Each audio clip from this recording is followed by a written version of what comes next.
नमस्कार प्यारे विद्यार्थियों, स्वागत है आपको फिर एक नई क्लास में। विद्यार्थियों, जो भी विद्यार्थी कक्षा 10 में विद्यार्थियों पढ़ रहा है, उनका हिंदी का पेपर विद्यार्थियों जो 12 मार्च को होने वाला है विद्यार्थियों, उनसे संबंधित हम जो मॉडल पेपर करने वाले हैं विद्यार्थियों, क्लास को ध्यान से सुनना है विद्यार्थियों। इंपॉर्टेंट क्वेश्चन होने वाले हैं और विद्यार्थियों जो आपका एग्जाम का पैटर्न है विद्यार्थियों, कौन सा क्वेश्चन है विद्यार्थियों, कितने नंबर का आने वाला है वो आपकी समझ आएगा। तो क्लास को ध्यान से जरूर सुनना है विद्यार्थियों।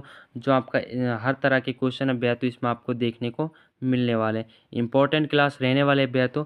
तो चलिए दोस्तों क्लास को स्टार्ट करते हैं। पहले क्वेश्चन की बात कर ले विद्यार्थियों। पहला क्वेश्चन आपसे पूछा है विद्यार्थियों, तो पहला क्वेश्चन है विद्यार्थियों, उसमें 15 क्वेश्चन होने वाले हैं और हर क्वेश्चन 1 नंबर का होने वाला है। यानी कि आपका जो 15 नंबर का जो एबीसीडी का भाग आएगा विद्यार्थियों, 15 नंबर का होने वाला है। तो पहले क्वेश्चन की बात करते हैं विद्यार्थियों। पहला क्वेश्चन आपसे पूछा है कि निम्न में से संबंधवाचक सर्वनाम शब्द कौन सा है। आपको बताना है तुम्हारा, जो, अपना या आपका। इन चारों में से आपको बताना है विद्यार्थियों कि संबंधवाचक सर्वनाम शब्द कौन सा है। करेक्ट आंसर की बात की जाए विद्यार्थियों, ऑप्शन 2 आपका इसमें राइट आंसर हो जाता है। यानी कि जो शब्द है उसमें संबंधवाचक सर्वनाम, ऑप्शन 2 आपका इसमें राइट आंसर हो जाता है। 1 नंबर का क्वेश्चन है विद्यार्थियों, याद रखना हर क्वेश्चन आपका 1 नंबर का आने वाला है। पहले क्वेश्चन के अंदर बात कर लेते हैं दूसरे क्वेश्चन की। दूसरा प्रश्न है विद्यार्थियों, आपसे पूछा है कि कौन सा उदाहरण कर्मधारय समास का नहीं है। इन चारों में से आपको बताना है कि कर्मधारय समास का जो उदाहरण है वो नहीं है। लालमुख अव्यय पहला हो जाता है आपके लालमुख, दूसरा दोस्तों सच्चरित्र अव्यय, और तीसरा हो जाता है पथ भ्रष्ट, और चौथा हो जाता है आपके चरण कमल। करेक्ट आंसर की बात करें अव्यय, ऑप्शन 3 आपका इसमें राइट आंसर हो जाता है। यानी कि पथ भ्रष्ट अव्यय जो एक कर्मधारय समास का उदाहरण नहीं है। और ये तीनों अव्यय लालमुख, सचरित्र और अव्यय चरण कमल, ये तीनों जो कर्मधारय समास है उसके उदाहरण माने गए। याद रखना अव्यय इंपॉर्टेंट क्वेश्चन है। बात कर लेते हैं अगली क्वेश्चन की। अगला प्रश्न आपसे पूछा है कि निम्नलिखित में से कौन सा शब्द व्यक्तिवाचक संज्ञा है। व्यक्तिवाचक संज्ञा आपको बतानी है। शिक्षक, विद्यार्थी, मंत्री या आपके महेंद्र। तो व्यक्तिवाचक संज्ञा कौन से शब्द में व्यक्ति आती है वो आपको बताना है। ऑप्शन 4 आपका इसमें करेक्ट आंसर हो जाता है। महेंद्र में व्यक्तिवाचक संज्ञा, option 4 is the correct answer. बात करते हैं विद्यार्थियों अगले क्वेश्चन की।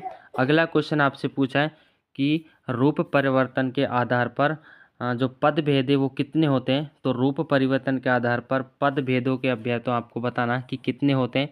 करेक्ट आंसर की बात की जाए अभ्यर्थियों, ऑप्शन 4 आपका इसमें करेक्ट आंसर हो जाता है अभ्यर्थियों। ऑप्शन 1 यानी कि 2 अभ्यर्थियों जो रूप परिवर्तन के आधार पर पद भेद होते हैं उनके रूप अभ्यर्थियों 2 होते हैं। ऑप्शन 1 आपका इसमें राइट आंसर हो जाता है। हर क्वेश्चन अभ्यर्थियों 1 नंबर का होने वाला है। इस क्लास में अभ्यर्थियों 15 नंबर का मैटर आपको मिलने वाला है जो एबीसीडी से संबंधित है, और जो पूरा एग्जाम का पैटर्न आने वाला है वो सारा इस क्लास के अंदर आपको समझ आएगा। बस क्लास को ध्यान से पूरा जरूर देखना है। अगला क्वेश्चन अभ्यर्थियों आपसे पूछा है कि बाल गोविंद भगत अपने खेत में पैदावार कहाँ ले जाते थे। तो अपने खेत की जो पैदावार है वो कहाँ ले जाते थे अभ्यर्थियों, मंडी। अभ्यर्थियों करेक्ट आंसर की बात की जाए तो इसमें आपका राइट आंसर हो जाता है ऑप्शन 2, यानी कि कबीरपंथी मठ पर अपना जो खेत की फसल है अभ्यर्थियों उसको कबीरपंथी मठ पर ले जाते थे। ऑप्शन 2 आपका इसमें राइट आंसर हो जाता है। अगला क्वेश्चन अभ्यर्थियों आपसे पूछा है कि शहनाई वादक में बिस्मिल्लाह खां के जो उस्ताद गुरु हैं वो कौन थे अभ्यर्थियों। तो इसमें आपका राइट आंसर हो जाता है अभ्यर्थियों ऑप्शन 4, यानी कि अभ्यर्थियों अली बख्श। अली बख्श जो उनके गुरु का नाम था अली बख्श, ऑप्शन 4 आपका इसमें राइट आंसर हो जाता है। बात करते हैं अभ्यर्थियों अगले क्वेश्चन की। अगला क्वेश्चन अभ्यर्थियों आपसे पूछा है कि संस्कृत व्यक्ति के कार्यों के पीछे कौन सी भावना रहती है। तो संस्कृत व्यक्ति के कार्यों के पीछे कौन सी भावना रहती है अभ्यर्थियों, हर क्वेश्चन 1 नंबर का होने वाला है अभ्यर्थियों, याद रखना। फिर बता रहा हूँ करेक्ट आंसर की बात करें ऑप्शन 3 आपका इसमें करेक्ट आंसर हो जाता है, यानी कि जन कल्याण की भावना। जन कल्याण की भावना अभ्यर्थियों जो संस्कृत व्यक्ति के कार्यों में उनके पीछे अभ्यर्थियों जन कल्याण की भावना होती है। ऑप्शन 3 आपका इसमें राइट आंसर हो जाता है। बात करते हैं अगले क्वेश्चन की। लेखिका बचपन में कैसी दिखती थी। तो लेखिका बचपन में कैसी दिखती थी अभ्यर्थियों ये आपको बताना है। करेक्ट आंसर की बात की जाए अभ्यर्थियों ऑप्शन 4 आपका इसमें राइट आंसर हो जाता है, मरियल सी, दुबली और काली। Option 4 is the correct answer. अगला क्वेश्चन आपसे पूछा है केवल मुनि जड़ जानी मोही पंक्ति में रेखांकित पद का अर्थ आपसे पूछा है। जो रेखांकित पद है भैया तो जड़, इसका अर्थ आपसे पूछा है। तो करेक्ट आंसर की बात की जाए भैया तो इसमें आपका राइट आंसर हो जाता है भैया तो ऑप्शन 3, यानी कि मूर्ख भैया तो जो जड़ का जो अर्थ है वो मूर्ख से रखा गया है। ऑप्शन 3 आपका इसमें करेक्ट आंसर हो जाता है।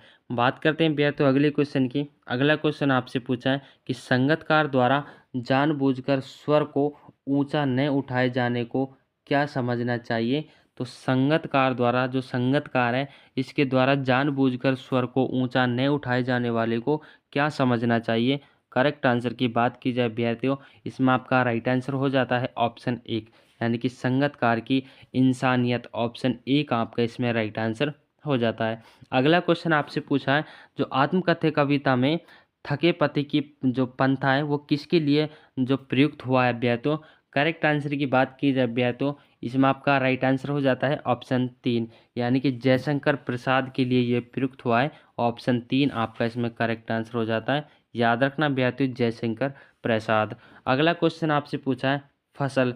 फसल एक कविता है, कविता में हम किस संस्कृति के निकट ले जाती है। तो फसल हमें किस संस्कृति के निकट ले जाती है, ये एक कविता भैया तो राइट आंसर की बात की जाए विद्यार्थियों ऑप्शन 3 आपका इसमें करेक्ट आंसर हो जाता है, यानी कि कृषि संस्कृति के नज़दीक हमको ले जाती है। कौन सी कविता विद्यार्थियों, फसल कविता।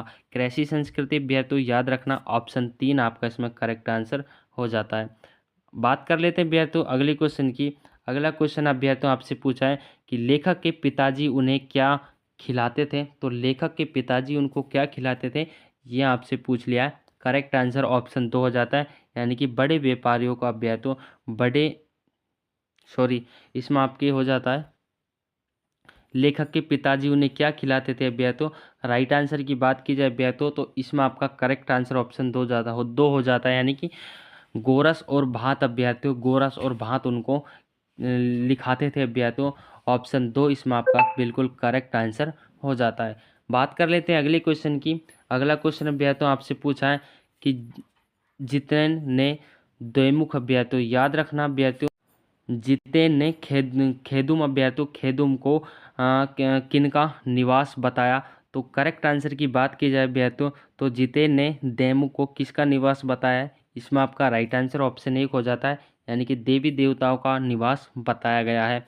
अगला क्वेश्चन आपसे पूछा है कि लेखक के सामने कौन सी विशेषता होती है भैया। तो दोस्तों विविधता होती है, तो लेखक के सामने कौन कौन सी विविधता होती है। करेक्ट आंसर ऑप्शन 4 हो जाता है उपरोक्त सभी अभ्यर्थियों, यानी कि संपादकों के आग्रह की अभ्यर्थियों जो प्रकाशन के तकाजे की और आर्थिक आवश्यकताओं की, ये तीनों समस्या उनके सामने आती हैं। याद रखना जो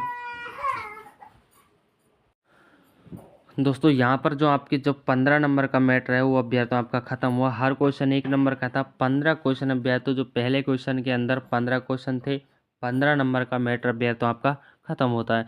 अब बात करते हैं अभ्यर्थियों दूसरे क्वेश्चन की। दूसरे क्वेश्चन के अंदर अभ्यर्थियों आपके जो रिक्त स्थान है, 4 रिक्त स्थान आपसे पूछे जाएंगे। 4 क्वेश्चन अभ्यर्थियों, हर क्वेश्चन 1 नंबर का होने वाला है, याद रखना। तो पहला रिक्त स्थान अभी तो आपसे पूछा है कि जहां दो वस्तुओं या व्यक्तियों की तुलना करके एक दूसरे से अधिक या कम बताया जाता है वहां विशेषण की खालिस्तान होती है। तो विशेषण की क्या होती है भैया, तो इस तरह के आपसे जो खालिस्तान है वो पूछे जाएंगे। तो इसमें आपका करेक्ट आंसर की बात की जाए आंसर उत्तरावस्था हो जाता है। जो खालिस्तान है भैया तो इसके अंदर उत्तरावस्था हो जाता है, जो विशेषण की उत्तरावस्था हो जाता है। दूसरा खालिस्तान अभ्यास तो आपसे पूछा है वे प्रत्येक जो धातु अथवा क्रिया के अंत में लगकर नए शब्दों की रचना करते हैं उन्हें खालिस्तान प्रत्यय कहते हैं। तो उनका कौन सा प्रत्यय अभ्यास तो उनको बोला जाता है, तो अभ्यास तो कृदंत प्रत्यय उनको बोला जाता है। कृदंत इस खालिस्तान में आ जाएगा। तो बात कर लेते हैं तीसरे खालिस्तान की अभ्यास। तो तीसरा आपसे पूछा है कि निश्चय शब्द, निश्चय शब्द में खालिस्तान उपसर्ग है। तो निश्चय शब्द में कौन सा उपसर्ग है अभ्यास, तो निश ये उपसर्ग है। निश्चय में निश अभ्यास तो निश इसमें उपसर्ग प्रयुक्त हुआ है। चौथा खालिस्तान आपसे पूछा है कि रामानुज शब्द में खालिस्तान संधि है। तो रामानुज संधि में अभ्यास तो दीर्घ संधि है। जो रामानुज शब्द है इसमें दीर्घ संधि प्रयुक्त हुई है। यहाँ पर अभ्यास तो आपके जो दीर्घ संधि है वो आ जाएगी अभ्यास, तो याद रखना। बात करते हैं चौथे जो तीसरा क्वेश्चन है, तीसरा नंबर का जो क्वेश्चन है अभ्यास तो उसमें आपसे जो अपठित पदांश है पढ़कर अभ्यर्थी पूछे गए प्रश्नों की अपनी उत्तर पुस्तिका में लिखे। अभ्यर्थी 6 क्वेश्चन इसके अंदर होने वाले हैं। 6 नंबर का ये तीसरा क्वेश्चन है अभ्यर्थियों, जो 6 नंबर का आने वाला है। 6 क्वेश्चन पूछे जाएंगे, हर क्वेश्चन आपको 1 नंबर का होने वाला है। तो इसको पढ़कर अभ्यर्थियों इस जो अपठित गद्यांश है इसको पढ़कर आपको 6 क्वेश्चनों का आंसर देना है। स्क्रीनशॉट ले लीजिएगा अभ्यर्थियों और ध्यान से इस गद्यांश को पढ़ लीजिएगा। और लास्ट में आपसे जो 6 नंबर का मैं दोस्तों क्वेश्चन पूछे जाएंगे, 6 क्वेश्चन पूछे जाएंगे, हर क्वेश्चन अभ्यर्थियों 1 नंबर का होने वाला है। इनके आंसर आपको लिखने अभ्यर्थियों, इस गद्यांश में आपको इनके आंसर मिल जाएंगे।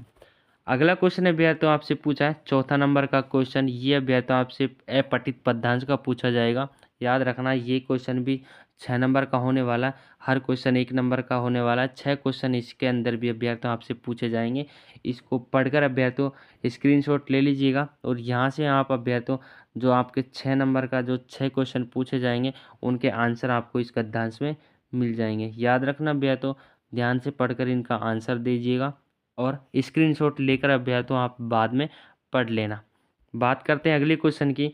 जो 5वां नंबर का क्वेश्चन है अभ्यर्थियों वो आपसे जो बुक से आपके क्वेश्चन है इनकी जो शब्द सीमा अभ्यर्थियों वो 40 शब्द रहने वाली है। लघुतरात्मक क्वेश्चन आपसे पूछे जाएंगे।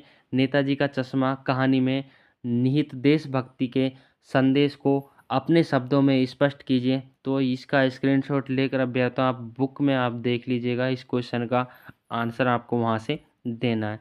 अगला क्वेश्चन अभ्यर्थियों आपसे पूछा जाएगा, इसकी शब्द सीमा अभ्यर्थियों 40 शब्दों में इसका आंसर देना आपको 2 नंबर का ये क्वेश्चन होने वाला है।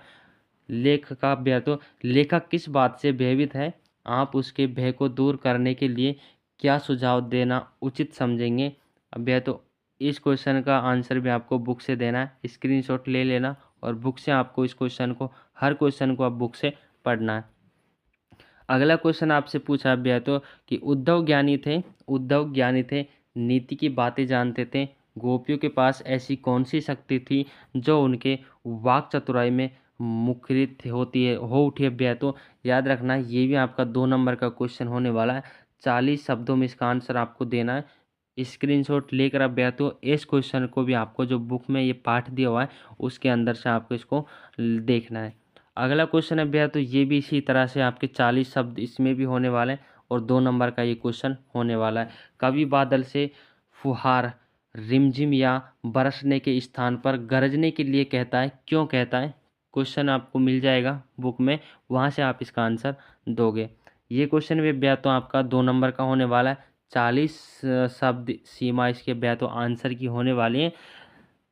देख लीजिएगा भैया तो स्क्रीनशॉट लेकर आप बुक में ये सारे क्वेश्चन मिल जाएंगे।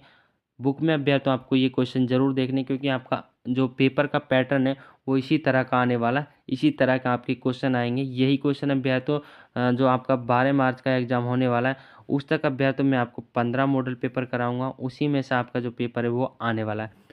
तो ये क्वेश्चन है भैया तो आप बुक से देख लीजिएगा।